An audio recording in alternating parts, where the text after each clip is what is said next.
Itong si Ramil Madriaga, isang nagngangalang Ramil Madriaga, nakakulong sa BJMP, sa Bureau of Jail Management and Penology Detention Facility sa Camp Bagong Diwa.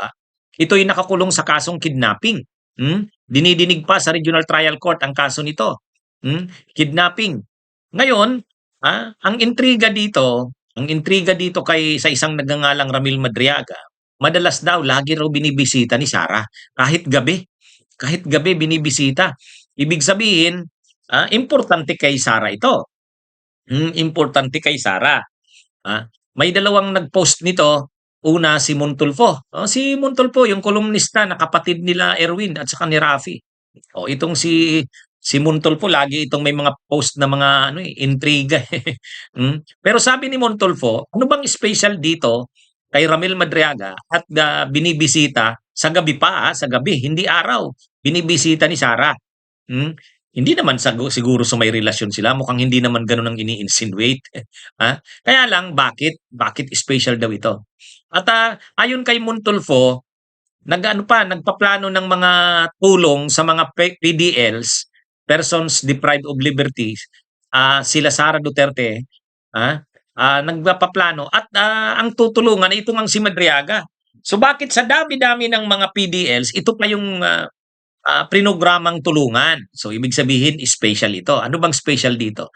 Ngayon, may isang vlogger, si Peebles Talaquera, ito, ano din to, mahilig din to mag-intriga. Ang sabi niya, sermon, hindi masamang tao yan, si Ramil Madriaga, kaibigan ko yan, kakilala ko yan, sabi nung Peebles Talaquera. Si Peebles Talaquera, dating DDS to, pero ngayon pro-BBM na to eh. Kaya lang sabi niya, hindi yan masamang tao, mabait yan. Kaya lang marami yang alam tungkol kay Sara.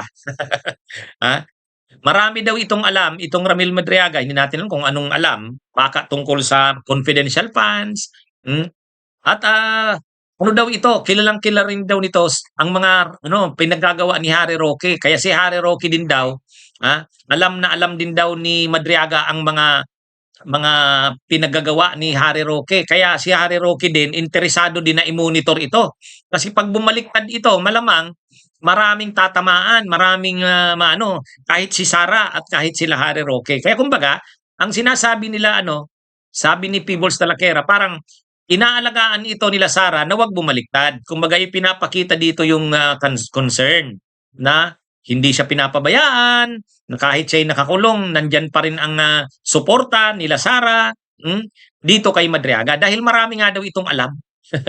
Mukhang maraming alam sa mga pinagagawa nila Sara. Kahit kay Roque, marami rin daw itong alam. Kaya yun ang sabi ni Peebles Talaquera. Pero mabait daw itong tao, hindi daw ito masamang tao. Sabi niya, kaibigan niya raw eh.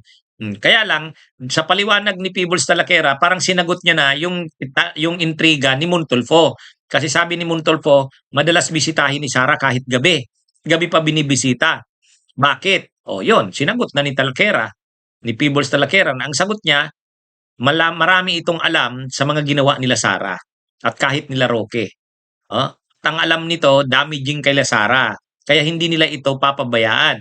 Kasi siyempre, pag ganyang nakakulong at maraming alam, pag naramdaman niya na parang pinabayaan na siya, ay baka bumaliktad. Siyempre. Pero para hindi siya bumaliktad, ipapakita nila Sara na hindi siya pinababayaan. Na hindi siya nakakalimutan kung anong kailangan niya, ibibigay, o mga ganun. Kaya yan pala yung issue dyan. Dito kay Ramil sabi ng sabi nitong nila Montulfo. Si Montulfo kasi yung unang nag-post eh. Ano daw bang special dito sa Ramil Madriaga na to? Kaya lang sinagot din nung isang dating DDS vlogger na ngayon ay pro Marcos na, itong si Peebles Talaquera. Yung pala. So anyway, wala namang masyadong hindi naman sinasabing may relasyon si Sara sa kanya. Hindi. Ang sinasabi lang, marami itong alam sa mga kay Sara Duterte.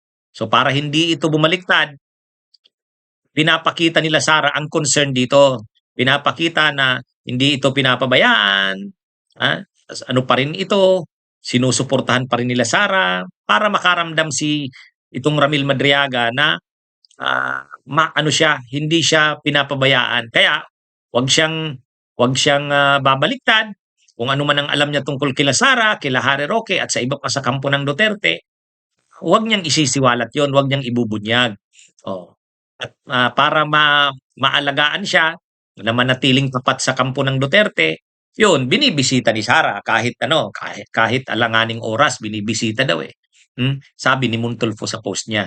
Anyway, mga kamunyog, mga kababayan, 'yan yung ano, 'yan yung issue diyan sa Madriaga na 'yan. Hindi natin na-research kung taga saan 'yan. Ang kaso daw kidnapping, hindi natin alam kung ano bang bakit siya na-involved sa kidnapping. Pero yung 1997 case niya raw ng kidnapping, acquitted na. Kaya lang may isa pa daw, eh. Parang may isa pang kaso, 2023 naman. O kaya dun siya ngayon nakakulong dahil dun sa kaso na yun nung 2023. Oh. Pero yung dati na-acquit na sana ay may bago na naman. Kaya siya nakakulong sa Camp Bagong Diwa sa Taguig, BJMP Taguig. Ibig sabihin kasi 'pag nandiyan ka pa sa BJMP, dinidinig pa lang sa Regional Trial Court ang kaso mo. 'Yan 'yun, oh. Anyway, may mga pictures, tingnan niyo yung mga pictures kasama niya si Sara Duterte, hmm. So 'yan, wala namang ano, ah, kumbaga ibang issue kundi ang sinasabi lang itong Madriagang ito, importante kila Sara kasi marami itong alam. Di natin alam kung Presidential Security Group ba ito. Kulang kasi yung information, eh. Kulang yung information. Pero kung Presidential Security Group ito na naka-assign kay Sara, puwedeng alam nito yung mga confidential funds, katulad nila La Chica. Kaya para hindi ito magsiwalat ng mga alam niya, inaalagaan, pinaparamdam na hindi ka pinababayaan. Kung ano mang kailangan mo, magsabi ka lang. Oh, ayan, parang gano'n yung paramdam diyan, eh. Bunyog, bunyog, halikan na kasama ka. Bunyog, kapag buklod ay may pag-asa. Luzon, Visayas, Mindanao, isa ang pananaw. Sa bagong Pilipinas ang bunyog isisigaw. Bunyog,